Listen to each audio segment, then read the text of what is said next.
I learned that the healthiest foods that we can eat should be locally grown.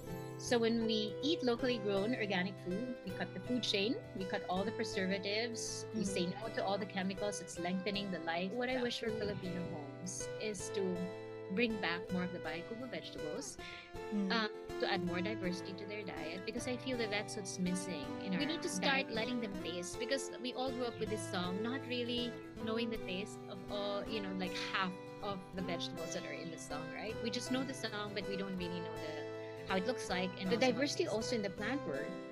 In the plant world feeds the microbial kingdom in our gut, which is the foundation of our immune system. And a lack of this diversity is going to lead to poor health and malnutrition if we eat the same kind of food. There's really a lack of diversity, and that lack of diversity in the food we eat is being mirrored, of course, by the lack of diversity in what farmers are growing, because farmers are growing what consumers are demanding, right? true. So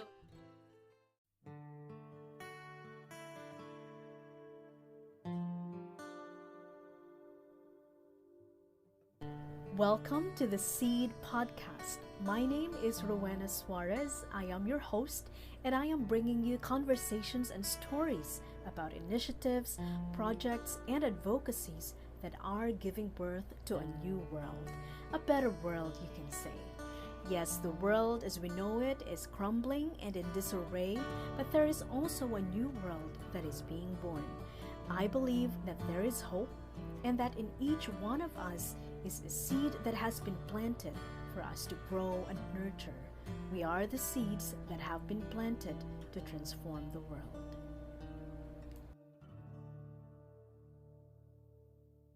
My guest for today is Asha Peri. She is a plant based chef and instructor who has facilitated over the last 10 years numerous workshops that educate people about optimizing their health through wholesome plant based nutrition. Asha is a professionally trained chef, certified by several culinary institutes, and she has extensively studied bionutrition, life force nutrition, functional nutrition, dietetic and nutritional science, gastronomic science, and gut wellness under the Veg School and the Wellness Institute. Aside from her passion for nutrition, she also studied agroecology, biodiversity, and organic food systems at the Earth University in Navdanya in India. Asha's life's work revolves around her advocacy to spread the principles behind ecological food and farming systems through the lens of modern science and ancient wisdom, and to build a bridge of understanding between biology and ecology.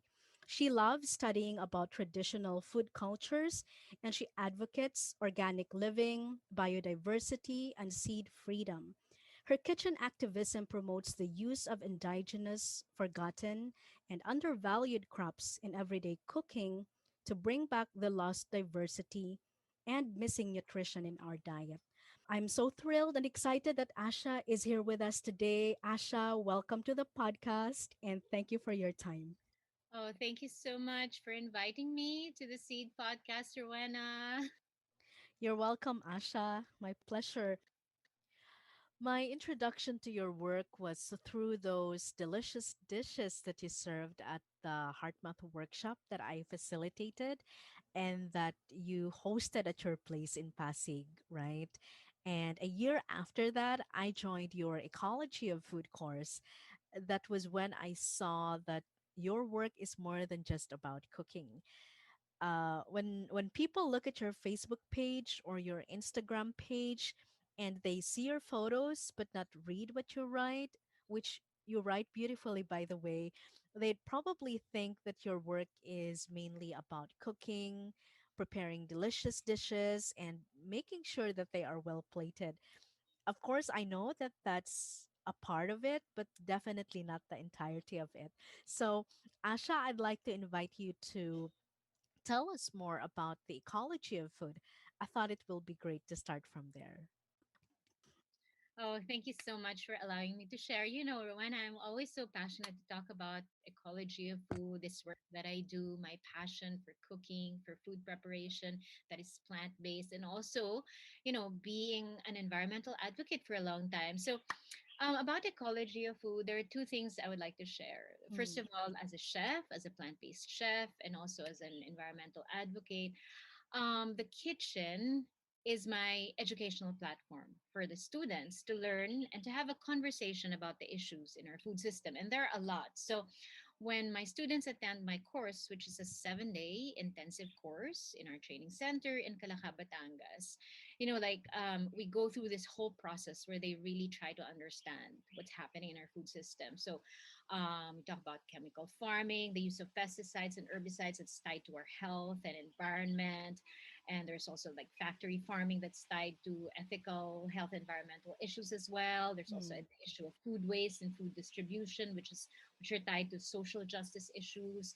And of course, it's the pollution of our air, our land, and our water that's caused by industrial farming, and that which is creating a lot of processed foods that are full of additives and toxins. And of course, I also speak about GMOs. It's a very big thing. mm-hmm, Genetically modified foods contaminating our food supply. And right now, there's a big push for people to eat lab-based food as meat alternatives, like mm-hmm, fake food instead of real food. So I think it's really imperative that students come in and learn about these things, but at the same time, learning also about the food web, understanding the journey of where our food comes from, because of in ecology of food it's just not enough. Like what you said, we prepare all this delicious food, delectable plating and all this, learning how to plate, but then we also have to know where our food comes from, and that's where staying in our farm comes in. So when I moved my training from Pasig, where you attended, all the way to the farm, it just it made much more sense for students to mm-hmm, actually see how the food is being grown. So yes, understanding the journey of where our food comes from, two things like the journey from the field all the way to our plates, to our fork, and the journey also from our mouth all the way to our anus. So it's connecting, like what you said in my bio note, no? Like when you read my bio note, it's learning, understanding the connection between ecology and biology. And also, part of this whole ecology of food experience is to build a relationship, not just with food, but with all the elements that's creating our food. Like learning the story of the seed, the soil, the mm, farmers who are growing our food, the pollinators, the insects, and even the bacteria and microorganisms in the soil that's affecting our gut health. mm, So when we understand all these issues and we know all the connections in the food web, we learn to be part of the solution.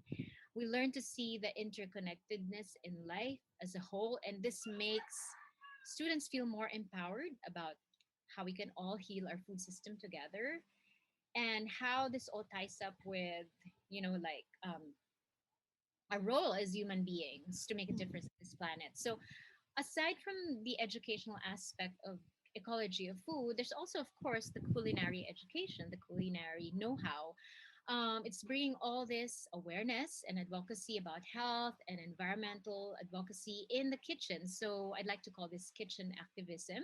mm, So I teach my students to cook using our local, organic, non-GMO, and forgotten foods, or heritage foods, or forgotten crops, or undervalued crops, and learning how to incorporate different parts of these plants in dishes that showcase nature's abundance, that showcase nature's diversity. And um, beyond learning how to cook, there's also the topic on nutrition. I've always believed that nutrition should be at the front and center of our conversation about food and health, right? So mm, because I've always felt that, more often people don't think about the quality of the food that they're eating, so I think they don't really dig deep into, like reading labels and understand, well, for one, understanding where their food comes from, and secondly, like also like the food sourcing, and also like reading labels, knowing all the mm, different ingredients, and where it's basically where it's all coming from. So this is when the health of the eater should actually be taken into consideration. And when we talk about nutrition, for me, um, we need to understand it from a very local mindset, because from based on what I studied, um, from my naturopathic doctor and also from my mentors, I learned that the healthiest foods that we can eat should be locally grown. So when we eat locally grown organic food, we cut the food chain, we cut all the preservatives, we Mm, say no to all the chemicals that's lengthening the life of that food. And these are, pollutants that are drawing our life force away. And if we think bigger, it's also like polluting the environment, the constant burning of fossil fuels in the transporting that food to consumers who are eating them, all mm, the machineries and factories, and also like the packaging, the plastics and the processing and handling. It's just such a long supply chain, and by the mhm, time the food gets to you, it's just so far from its original state, and the medicine in that food is gone, and mhm, during this time of the pandemic, well, I guess one good thing that it brought to us is this, one thing that happened is this acceleration of this movement towards the local. I mean, the lockdown disrupted the movement of supply chains, and it just really forced us to become more self reliant. And this is what Ecology of Food has been strongly supporting since I founded it around 2 years ago. mhm. So, just to summarize what I said, so there's the educational aspect of the course of Ecology of Food, and there's the culinary education, the awareness, and there's also like the nutrition, which is very important in Mm. this whole conversation about food. You briefly mentioned that you moved to the farm last year, Asha, and I wonder how has the transition to farm life evolved the ecology of food? Right. Yeah, that's a beautiful question. Thank you for asking that. So, we moved to our farm last November. That was after the lockdown, and well, we live on top of a mountain. No, it's pretty much an isolated area on top of a mountain that's overlooking Mount Patulao. It's really beautiful, and since it's such an isolated area, we're pretty far away from markets, from like where I used to get my food. Like normally, I would get my food from organic suppliers when I used to live in Manila. I would have them either delivered or I would go to Legazpi Sunday Market. But since now we live in an isolated area, our dream, well, even before coming to the farm, our dream, my dream with my mom has always been to be fully sustainable, Mm, 100% sustainable. So in a big way, actually, the change of environment means that there needed to be some tweaking in the way that we eat, right? yeah. Because, well, number one, farming takes time. You can't grow food and then expect that, like in a month's time you have something. You Mm, have patola, or you have tomatoes or whatever.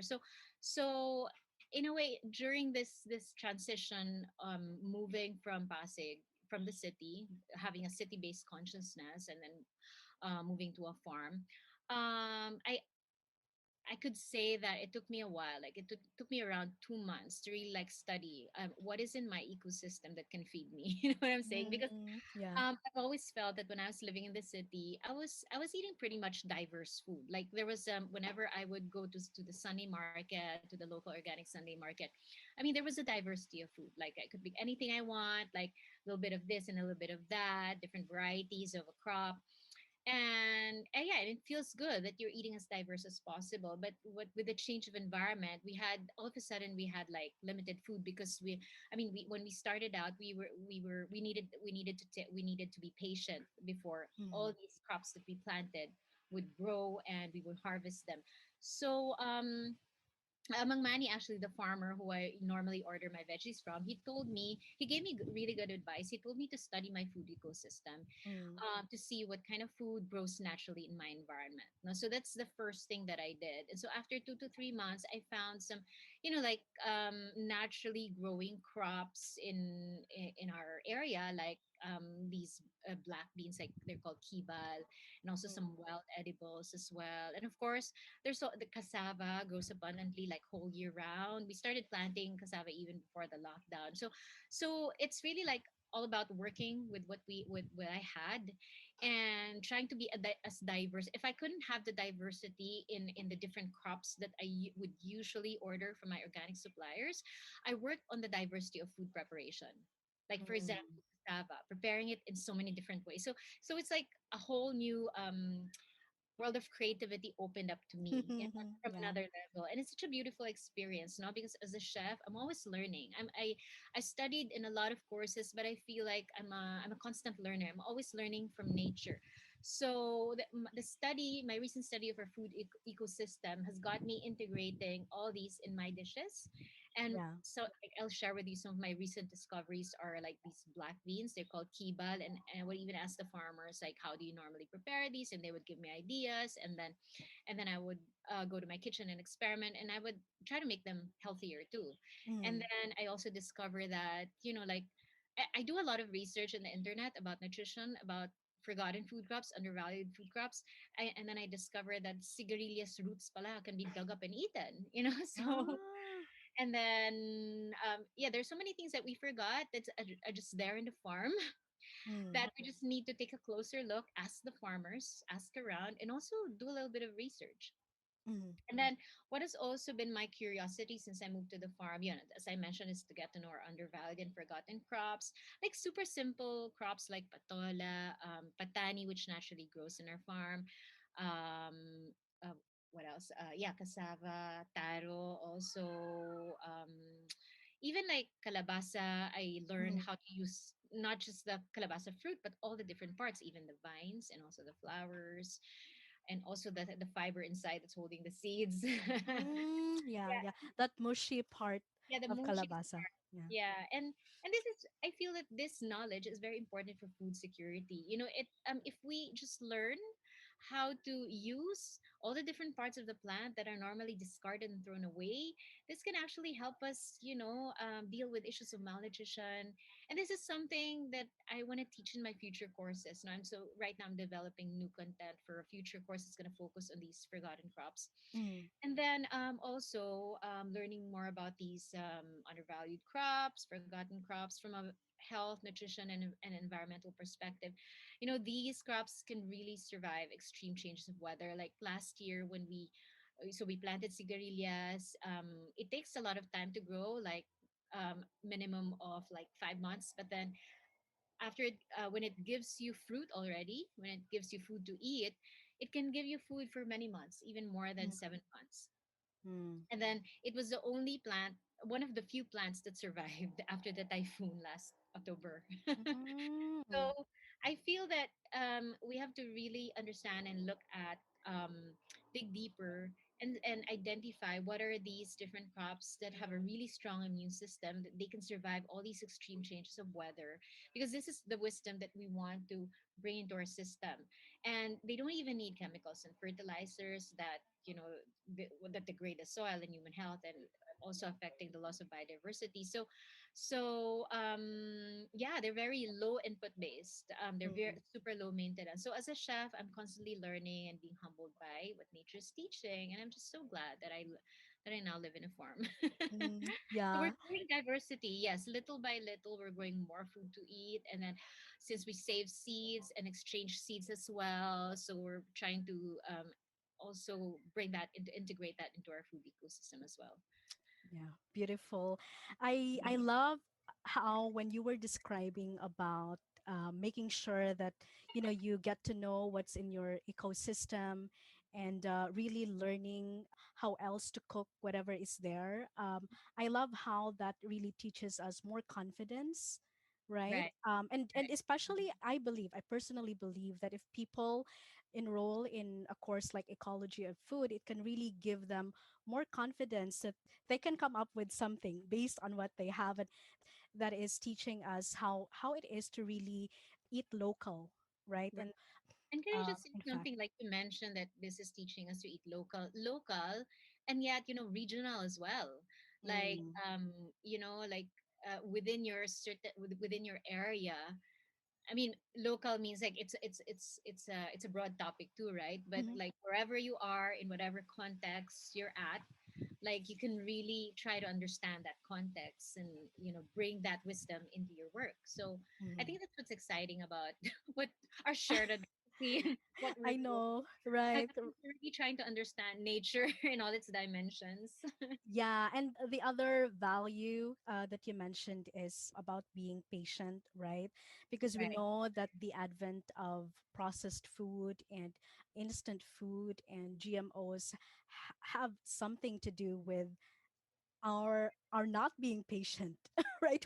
With what nature is giving us and at the rate that nature is giving us that. So Yeah, thank you so much for enlightening us on that. Very, very valuable insight.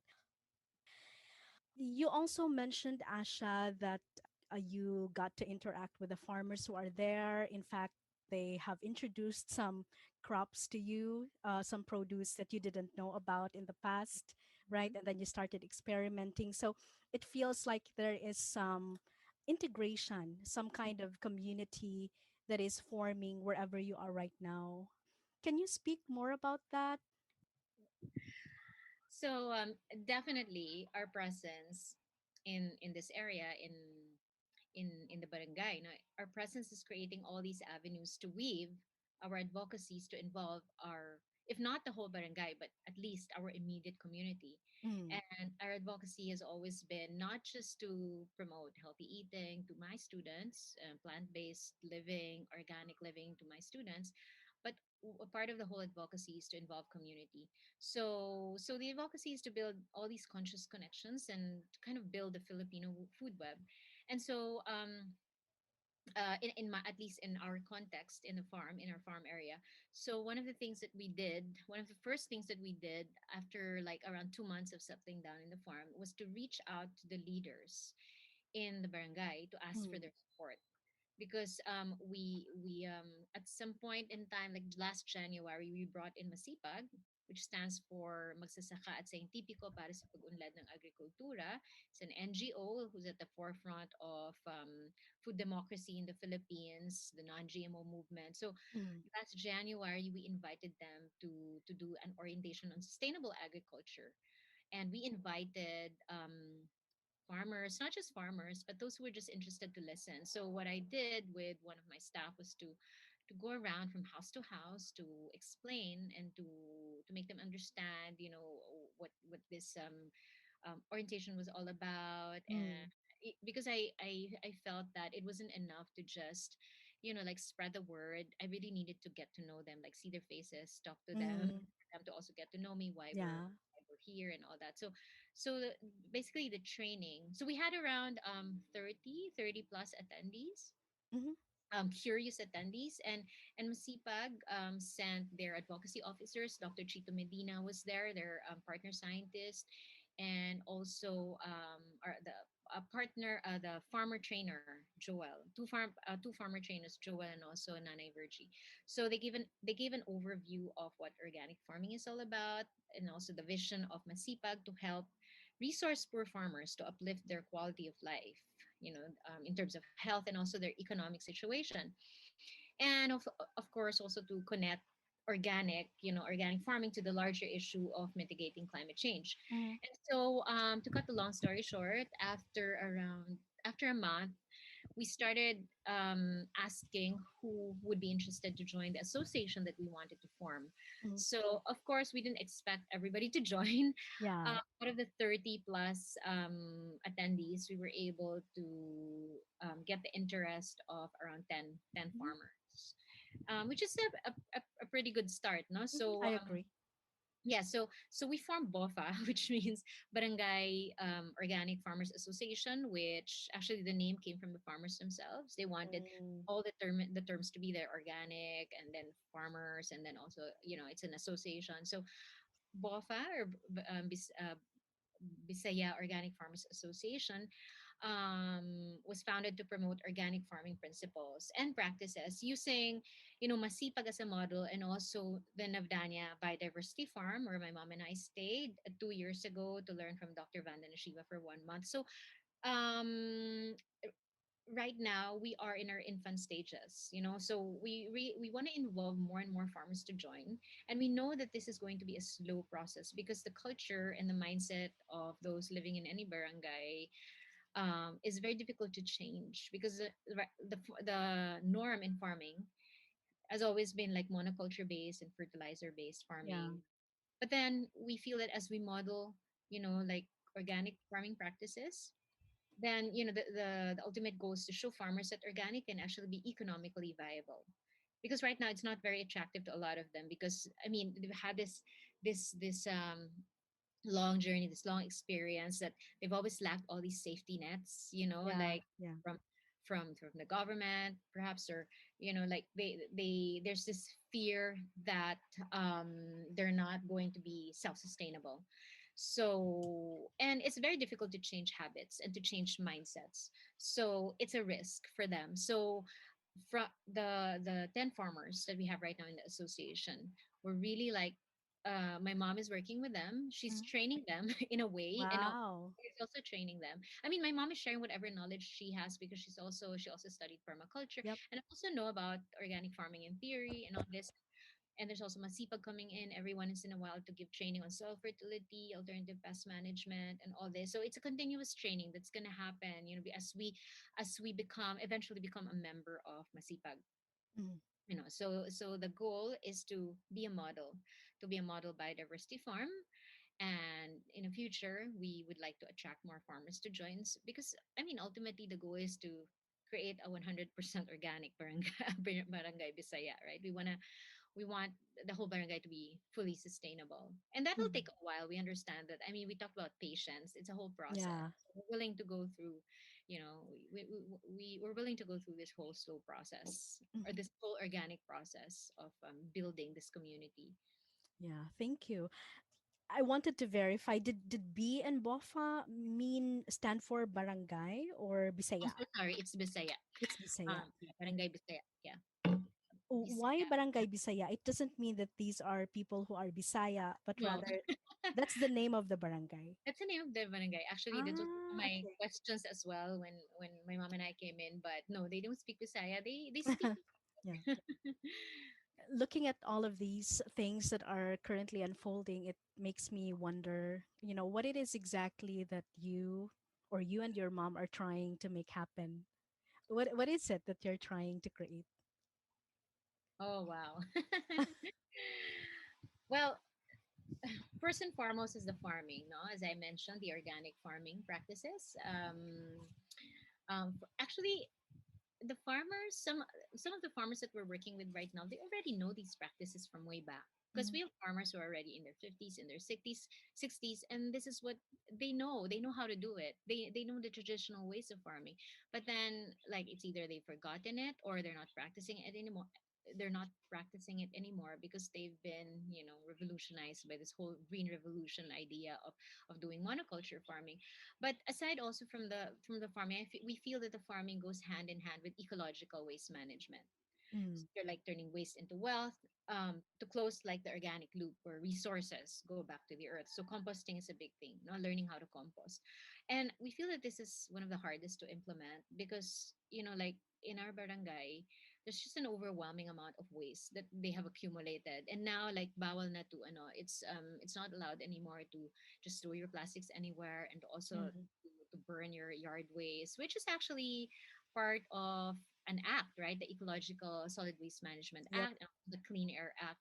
But then, of course, as in all barangays, parang it's this is really one of the hardest to implement, as I mentioned. So my mom and I were thinking of, we thought of programs to implement that would be actionable and doable for them, at the very simplest level. So one of the programs that we're doing right now, that we implemented right now, is the volunteer exchange program, where Mm, n- farmers, both farmers and non-farmers, can participate in what we're doing in our farm, and that they can devote some of their time during the week to do like weeding, mulching, composting, to connect with the soil and the plants, and also like to start doing eco breaking at home as a project mm. with the Yeah. kids. And then in exchange for that, and this is something that I've always wanted to do because I was an early childhood educator Mm, for a very long time before I became a chef. So I volunteered to teach their kids. So I adopted a few kids to teach 5 times a week for 1 hour, mm, because kids here don't have the same online opportunities as kids living in the city, and and yes, they do need some help in their mm, education. So yeah, so we started that just recently. And then aside from that program, no, so I mean, I'm in the kitchen most of the time. I cook with whatever's available at the farm, and sometimes I actually gets stuff delivered from Mangmani, Mm. but I would still say that we're at least 80% sustainable. So whenever I would cook something interesting where I would use the crops that are naturally growing in our farm, I would make the farmers taste them. Mm. Yeah, so um and I feel like it's starting to make sense for them. So I make them taste what I cook just to widen their perspective on how to Yeah. prepare the crops that are already familiar to them, and also understanding about how to take care of their health, because of course what's commonly practiced is that in their cooking is that they put MSG, they eat delata, they eat packaged food. So it's Mhm. also like trying to transform the mindset about and their practice about how they prepare their food, that we can cook delicious food and make it healthy even without all these additives. And also like learning from the farmers, like what was lost and how to bring them back. Some farmers actually visit our farm, and they share what they know, what they used to do or are still doing. So my mom is actually, of course, my mom hasn't been a long time farmer. She just learned 2 years ago, but she's very practical. Like she does a lot of trial and error and she researches a lot. But then when farmers come in, yeah, they share in the knowledge and we integrate them right away. And then also one thing exciting about learning from the folks in Barangay Bisaya is that I'm learning their traditional cooking. So like cassava is one of those crops that naturally grow in our area. There's a lot, like almost every household grows um Mm. cassava.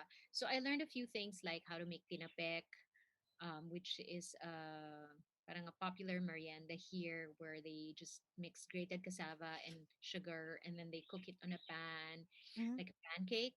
And then I also learned Ah.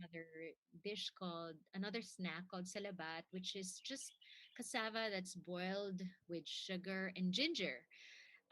They call it Salabat because it's like you're eating minatamis na cassava and drinking salabat at the same time.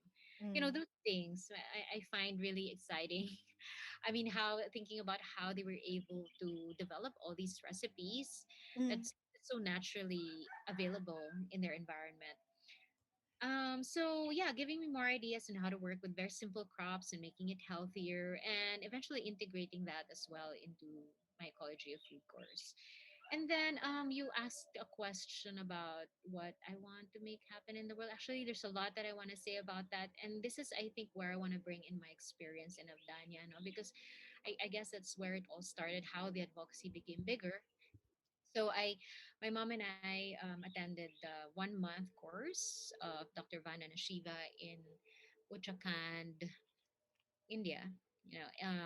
She has an Earth University in India, and she holds a course there once a year called Agroecology, Biodiversity, and Organic Food Systems. So yeah, that was around the time when I started being curious or really digging deeper into how my food gets grown, where my food Yeah. comes from. Because I mean, as a chef, I felt a little bit embarrassed because I didn't even know how my food is grown.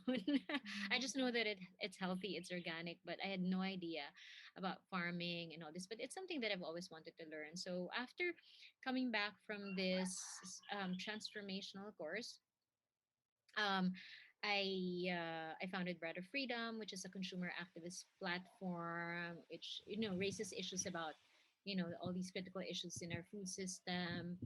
And then not so long after that, I also founded Ecology of Food, as inspired by the program of Navdanya. I mean, in Navdanya, what we learned as the core of the program is agroecology, and then just translating that into food as the core. No, so um after that first year of going to Navdanya, my mom and I actually went back and studied again for 2 weeks, 2 to 3 weeks. It was another course on gross national happiness, and also what was the Mhm. title?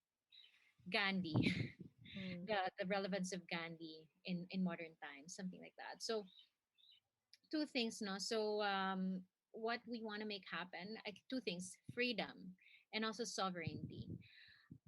We want to through ecology of food, through this platform, and also through our like our idea of building a biodiverse model farm. Our idea is to encourage people to break away from the dependency on the industrial food system. Mm. packaged foods and the processed foods, and to break free also from food that's grown with chemicals and fertilizers. So eating more on organic and going back to our natural way of farming and natural way of eating that is good for the environment and our health. So from a very personal level, we want people to connect back to the bio, the soil, which is the source of our food, and to fall in love also with the seeds, which we know, Rowena, is a starting point of life, Mm. right? And this is Yeah. like consciousness that I learned and that I immersed in when we were studying in Abdania, because Dr. Vandana Shiva is known internationally as the one of the great pioneers of seed saving. So when we came out of the course, it's like we felt that we were all seed savers. so Mm. so the Earth University was such an amazing platform where we learned from nature. Nature was our teacher, and we were able to really cultivate a relationship with the seed, the soil, the microbes, which are giving us all the healthy plants that's giving us healing foods that we're eating, and giving rise to a healthy body. And the food that we eat, especially the fibers that are feeding the microbes in our gut, is what is making us healthy and helping us have a robust immune system. And this is the continuum that I learned in the farm, because the course ran for 4 weeks. And then for every week, we learned about one topic. Like we started with learning about agroecology and all the principles, and then we started learning about the seed and then the soil and then nutrition. So after coming out of the course, like seeing the continuum from the seed and being grounded on all these philosophies, and then seeing the continuum all the way to becoming food, becoming healthy because of all these because of these healthy plants that's giving us healthy food. So this is when I started to appreciate and that our choices make a lot of sense if we see this continuum. So it's not just enough to eat plant based. It's Mm. also having an awareness of this continuum as well. So the course program of Navdanya was such an inspiration. Um, yeah, food has always been my core, and it became so much clearer to me after a few months of really like digesting the information that I learned, Mm. that food is where we can make a big change. I think that any place, Rowana, can be an entry point in being able to reshape the food landscape, no? Whether it is through learning how to do organic farming, or going into environmental protection, or becoming plant-based, or even Mm. becoming zero waste. So all these different advocacies promoting the same values, like the values of equity, social justice, sustainability, and regeneration. But I find that food is such, a powerful core. It's where Mm. we can make a really big change right away if we make that as an entry point. And then of course, food and farming, they go together. It's not just enough to know about our food. It's food and farming should go together. Yeah, I remember something that you wrote, I think more than a week ago. You quoted something that said, like, it's not enough to eat plants. We need to learn how to grow our own food and to save seed. Yes, and I love it actually that after students go through the 1 week course, they go home having a better sense of where their food comes from, and yeah, and they learn to fall in love with the seeds, because part of the experience of being in the course is for them to actually harvest, and Mm. also like for example harvest mongo or tapilan or whatever it is, and to open the pods and take out remove the seeds and collect them, and they go into these jars that go into our seed library. So it's the tangible experience that really like gets them immersed. That's very important. So Mm. when they go home, they take that with them. They take that wisdom with them, the knowledge, the experience. Mm. So now, since our food choices matter, our food sourcing matters, we become not just mere consumers but co-producers. We can really build, the backbone of our economy, which is agriculture. What is the source of this passion, this commitment, almost a devotion, I would say, that you have for what you do? Where is this passion and commitment coming from? I love the word that you used, Rowana. I must say devotion. It's one of the words that I resonate with, because it's exactly how I feel. I'm just so devoted to the work that I do. And my Yeah. mom feels the same way as well. So it's coming from a very deep place, no? It's I think each one of us feels that there's something in each one of us that needs to be healed.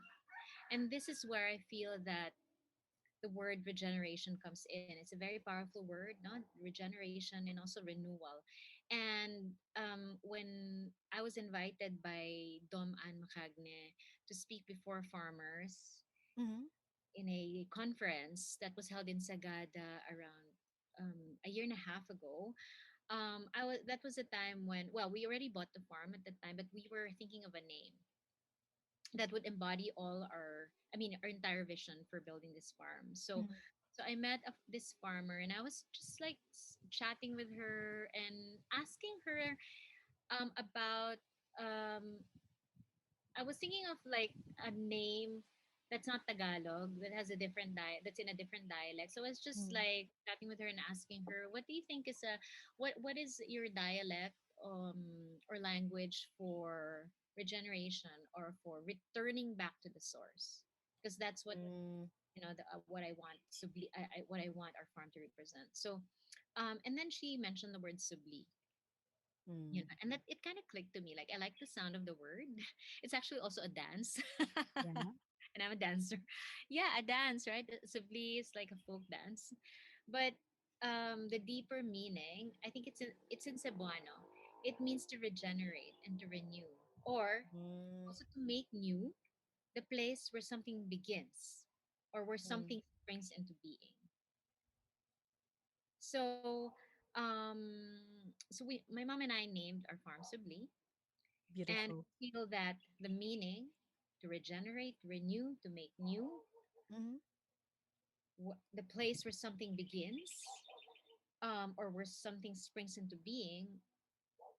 Subli embodies the goals, the mission, and the vision of the center to promote practices of regeneration that follow the ecological philosophy of the law of return. And this is something that I learned in Abdania, that Dr. Vanden she would say over and over again, that she would repeat this law of returning back resources to nature and making it even better, which is the essence of regeneration. So yeah, and then the idea of saving seeds also resonated with me very deeply. It almost feels like, speaking from a very personal level. I mean, we are at the point in our lives where a lot of people like feel that there's something lost, that there's something meaning, that there's a lack of purpose even. And somehow, like, the idea of saving seeds kind of helps you, like, it's a very powerful symbol for you to for every person to help bring back whatever what was lost, Mm-hmm. especially when we resonate with that idea of saving our traditional seeds, our native seeds. So Subli, of course, like, aside from being a farm, we also consider it as an ecological study center. It's a place to study about nature and connect back to the source of our energy, because I feel that there's a lot that we've lost. We've lost a lot of our life force. Mm-hmm. We're not breathing good air. We're not drinking good water. We're not eating good food. And so, you know, the three pillars of holistic healing, like environment, lifestyle, and also diet, all of these are compromised. And our place, we're building our place in such a way that when people come, they connect back to the basic source of our energy, the basic source of our life force. Mm-hmm. The other thing that I wanted to talk about is, going back to the farmers. Earlier, you said that, when they have a certain crop, or I don't know, whatever they are harvesting, you said that you try to create something out of it, and you let them taste it. What is the reaction? Right. Thank you for asking that question. So we have like Ate Rosita is our main farmhand. She's our farmer, no? Who my mom she already knows a lot from way back. She's a farmer by nature, but mom, like, taught her all the permaculture principles that she learned. So she doesn't like vegetables a lot. Mm-hmm. And she's one of those. Well, we've got Ate Rosita, and I've also got my, my help in my kitchen. So I make her taste, and she loves what I'm making now. It took her a while to appreciate the food that I'm making, but after making her taste every day, then she appreciates it more every time I let her taste. But the reaction, like, see Ate Rosita, who's our farmer, no, like, since she doesn't like vegetables, she's very hesitant to taste in the beginning, but then Mm. I wouldn't force her to taste, but I would encourage her. And she would like taste a little bit and then show a really funny reaction. Like her face would show not naman disgust, but her face would show like, it's very unfamiliar to me, but then it's interesting. So when I Mm. made her taste, for example, the sigarilyas bean milk that I made, Mm. and also the sigarilyas roots, which I cooked into. For me, it was a very delicious dish and something that she dug up herself. Like I told her, Adersita, can you please dig up the no the roots, because it's very deep. We couldn't do it ourselves. Mm. So yeah, it was very interesting for her. And then parang the realization that, oh wow, we can actually eat all these things, was, I felt, enlightening for her. Like she had Mm. this bright smile on her face and this parang newfound curiosity that it's not just about the food that I made her taste. It's about the whole idea of, bringing back all these crops into our plates, into Mm. our Mm. food. So yeah, very interesting. So Yeah. Probably the most common dish that Filipinos use vegetables for, especially the Bahay-Kubo vegetables, is for um pakbet or some chop suey or some yes, saute, yes, yes. right? How do you see, can what you're teaching help transform the use of Bahay-Kubo vegetables? Or maybe can you give us an example of how homes can transform their use of the Bahay-Kubo vegetables? You know, if there's one thing that I realized, no, when I started teaching ecology of food, I realized that my students, and not just my students, but a lot of people that I talk to about food, don't really know or haven't even tasted some of the Bahay Kubo vegetables. Like we know that Mm, talong is very common, eggplant, singkamas, sigarilyas. But then there are crops like patani, mm. kundol, um, linga. They know sesame seeds, but they didn't even know that it's, I didn't know behind that sesame seeds. really. Wow. You just know, you just realize that now? Yes. Oh, really? That's linga. Yeah. Thinking sesame seeds, yeah. I'm thinking of the other vegetables. Yeah, kundol. Mm, I haven't even tasted kundol actually, but we were able to get seeds and we started planting. So we already grew the seedling and we just planted them 2 weeks ago, and now it's growing and I can't wait to taste them. It's also called winter melon or ash gourd. And then trying to think of the baikubo vegetables. We know sitaw, but then yeah. sitaw actually has many different varieties. It's not just sitaw that we know, but there are many varieties of sitaw. Like something, there's a sitaw looking crop. Well, it's part of the sitaw family, no, that's growing in our area. It's called ayap. So you can eat the young pods like sitaw, but you can also dry it, allow it to dry, and you can eat the seeds inside. So Mm, like you eat nuts or like pumpkin like seeds. you eat, like they're legumes. So like how you eat beans. Okay. Yeah, so those things, no? So I think we have Filipino homes should think more about the concept of nutritional diversity. Mm, Just based on the Bahay Kubo alone, they can already feed themselves, because we've gotten used to eating crops that are not so well. They're now locally adapted, but then they're not as endemic as the Baikubo vegetables, right? Like, the vegetables that I'm talking about, like cabbage, carrots, broccoli, cauliflower, and they're much more mm, expensive. In fact, when we talk about organic food, when other people say na when we promote organic food, some people would say that it's so expensive, but then this idea of expensive is actually coming from that mindset of eating all these high value crops. I'm mm, sure you know what I'm saying. But then if you rely on Bahay Kubo veggies, as our main staple. And I would even boldly add that we should be including more root crops because in the Bahay-Kubo song, it doesn't include root crops. Do you realize that, Roanna? Just now, There's I no wasn't kamote. cognizant of it. Yeah. There's no kamote. Wala nang rice. There's no rice in it. There's no palay. And there's no cassava or taro or whatever. It's just all like the And fruit. yeah, So and we should the reinvent. Philippines is very rich, yeah, in root crops, right? And root crops are one of the highest in minerals, if not the highest, among all the food crops. And that's something that I got to know more about. I mean, we know that we all eat kamote and all the different varieties of kamote. We're all very familiar with carrots, with labanos, but then, like people don't use a lot of cassava, taro, and even ube. So that's something like I made it into a project to really find our roots, literally and figuratively, and Mm. learn how to work with them and to cook them and in very interesting ways, like cassava. Oh my gosh, I have so many different ways to prepare. I even make pizza crusts out of cassava. Oh, I saw that. Yeah, I'm curious. I've been curious about that.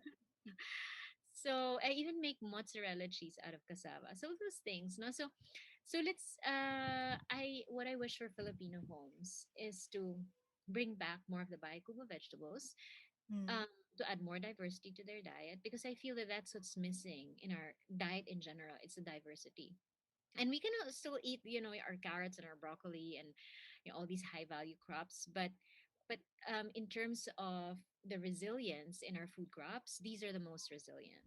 Mm.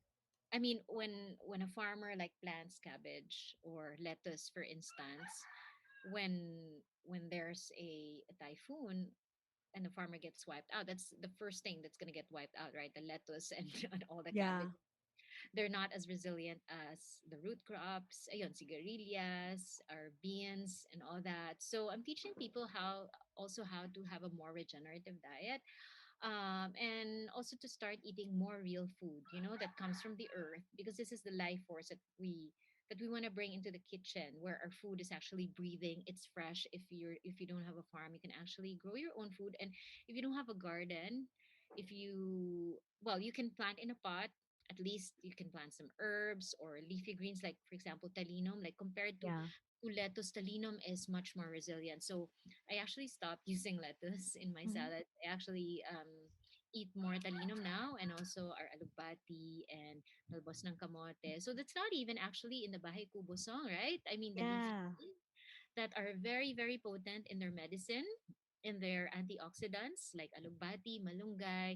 So Ruana, I feel that we should reinvent, or we can create a new song, or we can reinvent, or we can add on to the Bahay Kubo song, right? Like Yeah. we can imagine like a Bahay Kubo that's already self-sustaining and complete with all the vegetables and the fruits that you need to sustain yourself. So let's include the root crops, let's include the rice and the adlay. Let's also include the Hmm. leafy greens that are Yeah. medicinal, and even like flowers. Flowers like katuray. Are you familiar with katuray? It's a flower I like not the name, but maybe I know that. they normally include it in mga bulanglang, mga soups, Mm. ganyan. So it's something that I discovered in Mang Mani's booth, which is seasonal. But then I discovered that we're actually growing it here. When I went Mm. to the kubo of one of my neighbors, I saw her growing it, and we asked for the seedling, and she gave it to us, and now we're growing it in our farm. Mm. Yun. So yes, so bahay kubo vegetables and adding more diversity Diversity.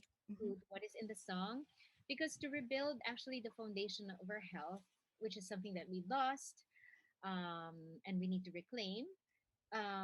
We need to be able to really rely on these organically grown foods, and we need to start also eating less meat, including dairy and eggs, and Mm. become, if not mostly plant-based, but fully plant-based as well, because we know, Rowena, that animal agriculture is one of the main drivers of climate change, right? And Hmm. the practice of factory farming is producing a lot of pollution in the planet.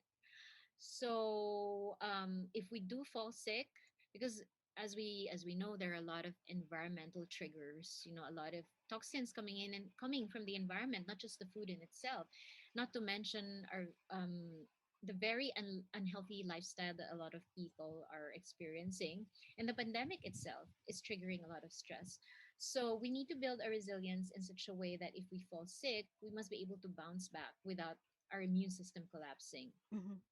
And we really need to stop eating food that contains poisons from chemically grown food. And Bahay-Kubo vegetables are naturally like you can grow all these Bahay-Kubo vegetables without needing any chemicals. I mean, at Yeah. least most of them, they're very resilient. And then Mm. I'm also interested in bringing back the diversity in these different crops. Like for example, eggplant. It's not just eggplant alone, but all the different varieties of eggplant, the native eggplants. And then like yun, sitaw, all the different varieties of sitaw. Bataw, bataw. Have you ever tasted bataw? We I don't actually think have it in our so. bataw that's also in the song. Yeah. I yeah, I tasted it for the first time in our farm because it's just there. It's just naturally growing Wow. in our area. So it's like chicharo, but it's more Mm. tougher. It's more fibrous than chicharo, than snow peas. Hmm. You Wow. know. I wonder if Joey Ayala would be interested in remaking Bahay We can Kubo, ask him. We right? can Yeah, we can ask him. We'll see. And and you know, kids. And we yeah. need to be teaching all these kids, like all these different, we need to start letting them taste because we all grew up with this song, not really knowing the taste of all, like half of the vegetables that are in the song, right? We just know the song, but we don't really know the how it looks like and also how it tastes like batao, batao, patani. I only got to know patani around a year and a half ago. Mm, After I visited our farm and then I saw that it's one of those crops that farmers grow at a certain season. I want to tell you that after I took ecology of food, I also stopped using lettuce. So I got Oh, my talinum, and I use talinum and alugbati also. So nice. when I started doing container gardening, the first two leafy greens that I planted were really alugbati and talinum.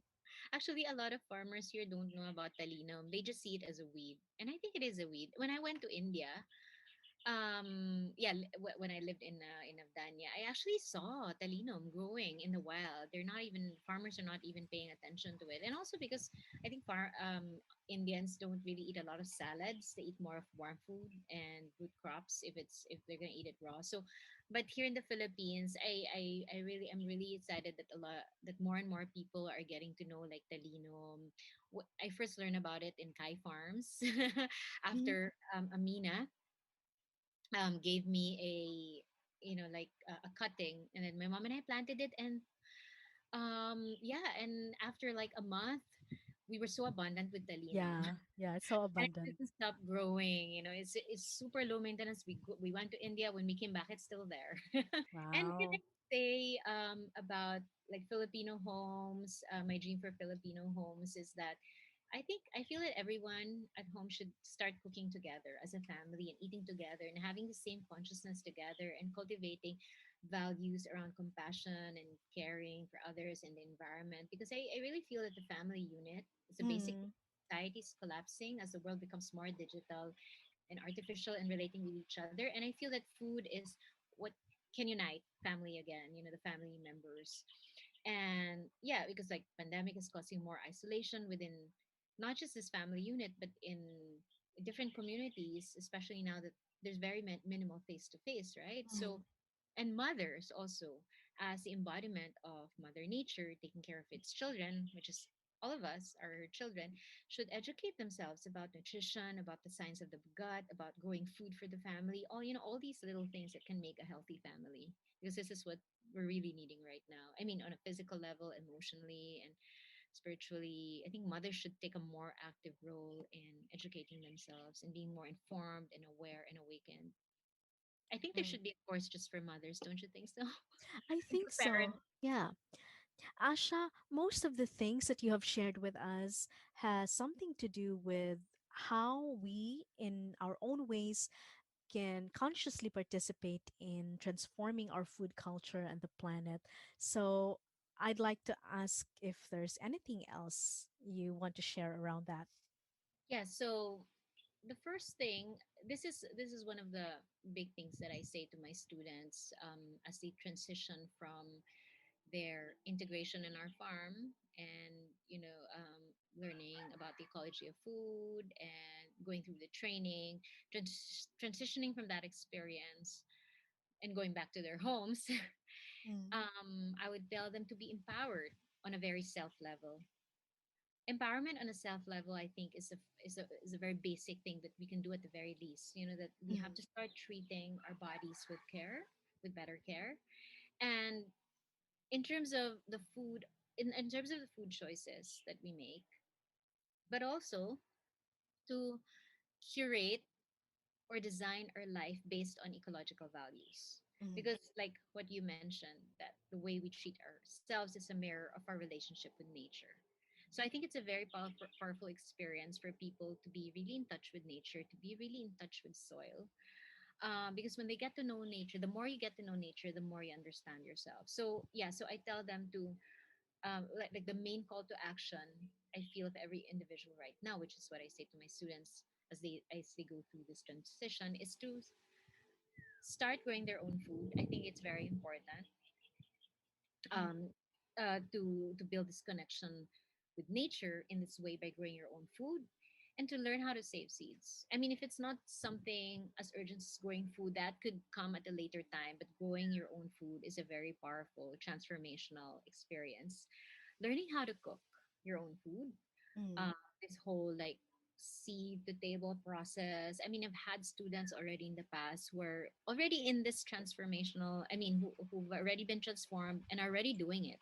So they have already reclaimed the lost life force back in the heart of their very own kitchen and in their lives and within their families. So yes, empowerment on a self level, the call to action, which is to grow our own food, save seeds, learning how to cook, and as I've already mentioned a while back, bringing back the diversity in our diet. Mm. There's this quote, I'm sorry that I forgot who said it, but Mm. he said that dietary diversification is important to the future of humankind. To further elaborate on that, no, so we have to start incorporating our heritage foods and the wild plants so we can increase the diversity of what's on our plates. Because as it is, I really feel that there's really a lack of diversity, and that lack of diversity in the food that we eat is being mirrored, of course, by the lack of diversity in what farmers are growing, because farmers are growing what consumers are demanding, right? True. So if we start um if we start eating these traditional foods again, because basically the only way that we can preserve all these is when we continue eating them, right, and save Mm. all the seeds from these native vegetables, and hopefully this can encourage farmers to revive these forgotten foods, as undervalued crops, as I call them. Like one example is millet, local millet. It's something that I have been talking to farmers about to recultivate back into our Mm. food system. Our native millet is called dawa. Yeah. Yeah. So, I mean, we have our different varieties of rice. We also have our adlai. I mean, in the same way that adlai was brought back into our food system, like I hope we can start bringing back millets also in our food system. So the principle of nutritional diversity requires us also to eat like mostly plants, no? So not only are plants much more medicinal, they're easy to digest, they offer the most diversity compared to animal-based proteins and fats, which are very like metabolically burdening, meaning that they're very hard for our digestive system to process. Mm. Um, the diversity also in the plant world feeds the microbial kingdom in our gut, which is the foundation of our immune system. And a lack of this diversity is going to lead to poor health and malnutrition if we eat the same kind of food every day. And there's so many benefits also to our economy, like eating local, organic, and plant-based can also boost our local economy to grow more diverse food.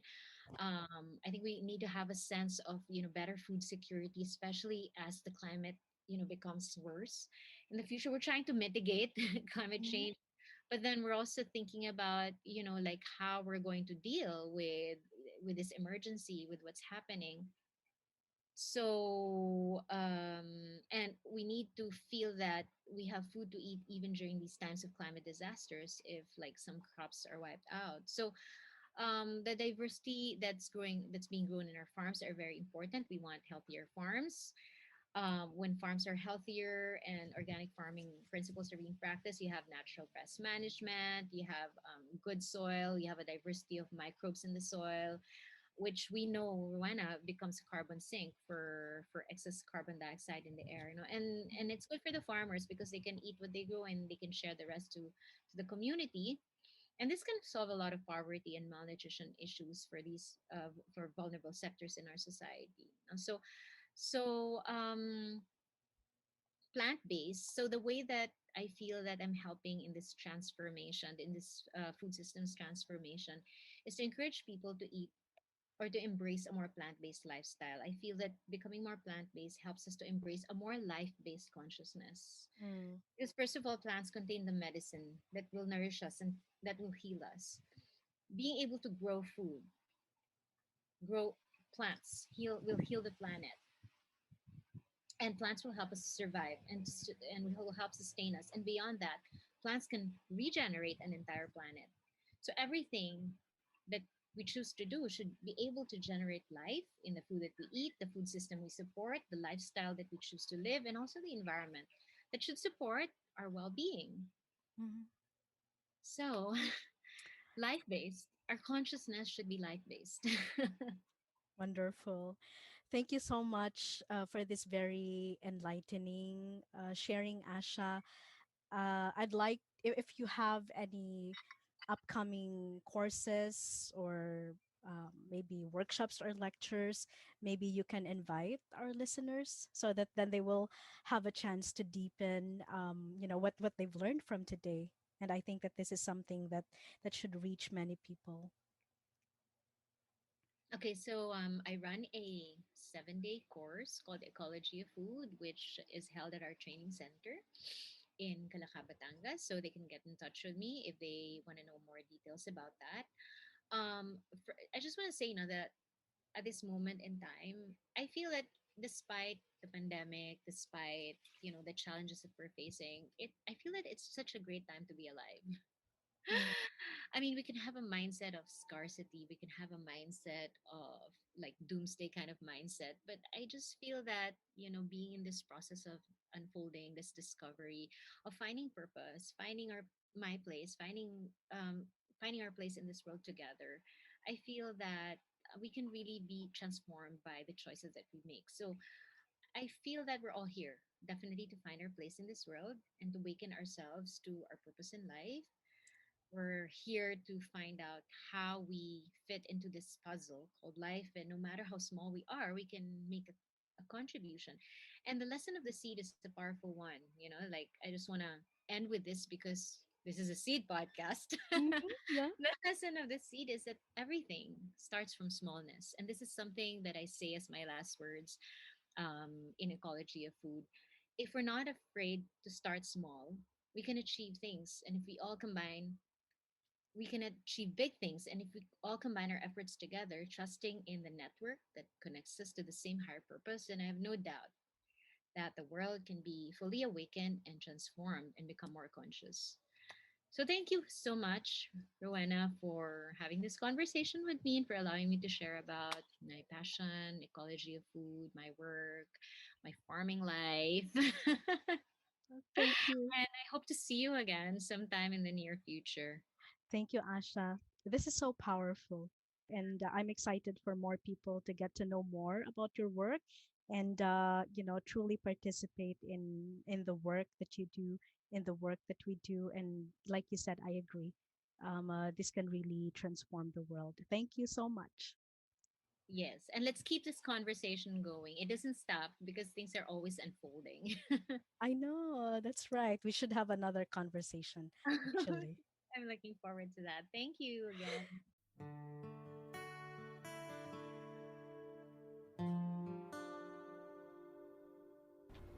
Thank you for listening to today's episode. I hope you enjoyed it. If you find this valuable, don't forget to hit subscribe or follow. And if you'd like to know more about me and my work, you can check out seedsoftransformation.ph.